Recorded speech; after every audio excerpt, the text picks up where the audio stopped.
இப்படி இருக்கக்கூடிய சூழ்நிலையில அங்க ஒரு கொடூரத்தனமான அரக்கன் மாதிரியான ஒருத்தன் வருவான். வந்த உடனே அந்த கேப்டன் என்ன பண்ணுவாரு அப்படின்னா, அங்க இருக்கக்கூடிய மாலுமிகள் கிட்ட ஒரு 4 பேர்ட்ட இவனை போய் வெட்டுங்கடா அப்படிம்பாப்ல. மனுஷங்க வெட்ட போவாங்க, தலைவன் அவங்கள தூக்கி பந்தாடி போட்டுருவான். ஏடா 4 பேர் அனுப்பிச்சான், தலைவன் தூக்கி வீசி எறிஞ்சிட்டான். அடுத்து ஒரு 4 பேர் அனுப்பி இவனை துப்பாக்கியால சுடுங்கடா அப்படிம்பாங்க. டம்மு டம்முன்னு சுடுவாங்க. அவன் புல்லட் எல்லாம் ஏதோ தூசியை தட்டி விடுற மாதிரி தட்டி விட்டு மறுபடியும் வந்துகிட்டே இருப்பான். இப்படி இருக்கக்கூடிய சூழ்நிலை இருக்கக்கூடிய எல்லா மாலுமிகளையும் துப்பாக்கி கொடுத்து அவனை சுட்டுவாங்க.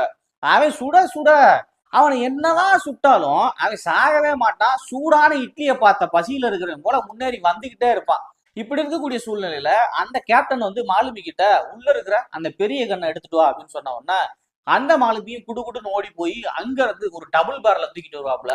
டபுள் பேரல்னா என்னன்னு தெரியல அப்படின்றீங்களா? ஃப்ரீ ஃபயர் மாதிரியான கேம்லாம் விளாண்டுருந்தீங்கன்னா உங்களுக்கு டபுள் பேரல் அப்படின்னா என்னன்னு தெரிஞ்சிருக்கும். உள்ள இருந்து எடுத்துட்டு வந்து அந்த டபுள் பேரல், அதாவது ஷார்ட் கன் எடுத்து டம்முன்னு ஒரு சுடுவாப்புல. சுட்ட உடனே அது கீழே விழும். மறுபடியும் 2-3 சுடுவாப்புல. சுட்டதுக்கு அப்புறம் என்ன ஆகும் அப்படின்னா அது அந்த இடத்துல விழுந்துரும். விழுந்த உடனே நம்ம கேப்டனும் அந்த துப்பாக்கியை வாங்கி மறுபடி அந்த ஐஸ்ல ஒரு சுடுவாப்புல. சுட்ட உடனே அந்த மாலுமி என்ன சொல்லுவான் அப்படின்னா, ஏன் மேல சுடாம நீங்க ஐஸ்ல சுட்டீங்க அப்படின்னு கேட்பான். அது கொஞ்ச நேரத்துல அப்படியே அந்த ஐஸ் உடஞ்சி தலைவன் அந்த அரக்கன் வந்துட்டு அந்த ஐஸ்குள்ள கூடி அந்த கடலுக்குள்ள போயிடுவான். உடனே வந்து கேப்டனும் இதுக்காக தான் சுட்டேன் அப்படின்னு சொல்லுவாப்புல.